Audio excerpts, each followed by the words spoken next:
নিয়েছি ইলিশ মাছ, সরষা ইলিশ রান্না করবো। তার জন্য মাছের মধ্যে হলুদ আর মরিচের লবণ মেখে নিয়েছি। এখানে নিয়েছি পেঁয়াজ কুচি, নিয়েছি এখানে হলুদ 1 চামচ, মরিচ 1 চামচ, ধনিয়া 1 চামচ, জিরা 1 চামচ, আর এখানে নিয়েছি সরষা।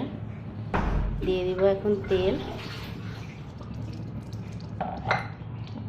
দেখতেই পাচ্ছেন তেলটা গরম হয়ে গেছে। এখন দিব পেঁয়াজটাকে সুন্দরভাবে ভেজে নেব। দেখতে পাচ্ছেন কত সুন্দরভাবে ভেজে নিয়েছি পেঁয়াজটাকে। এখন দিয়ে দিব সরষাটাকে দিয়ে আবার ভেজে নেব সুন্দরভাবে।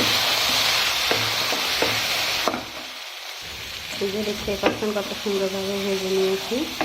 একটু টাইম নিয়ে যাচ্ছে। এখন দিয়ে দিব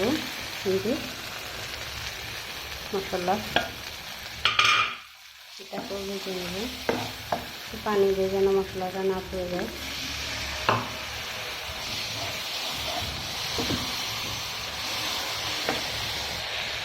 দিয়ে দিব লবণ, মাছের মধ্যে লবণ মাখানো আছে।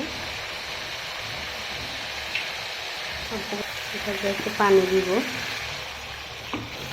দিয়ে ভালোভাবে 5 মিনিট ধরে কষিয়ে নিব মশলাটাকে।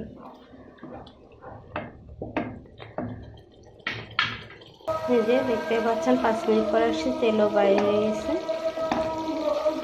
তারপর আরও 1 মিনিটের মতো কষিয়ে নেব মশলাটাকে। 1 মিনিট পরে আবার আসছি, দিয়ে দেবো মাছ।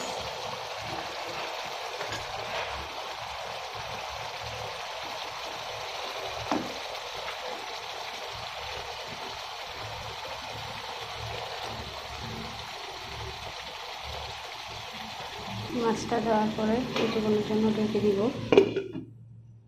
এই যে কিছুক্ষণ পরে আসছি, এই পর্যায়ে দিয়ে দিব 4-5টা কাঁচামরিচ।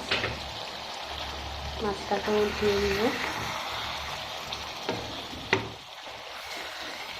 ইলিশ মাছটা হতে টাইম লাগে না বেশিক্ষণ, তো আস্তে ভাবে লাড়া দিতে হচ্ছে যেন মাছটা না ভেঙে যায়।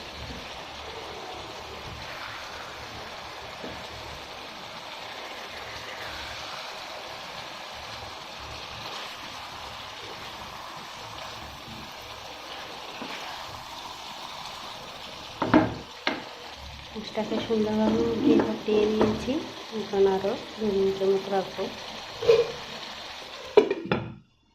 এই যে দেখতে পাচ্ছেন 2 মিনিট পর আবারও আসছি। আমার রান্নাটা শেষ, এখন চুলা অফ করে দিব।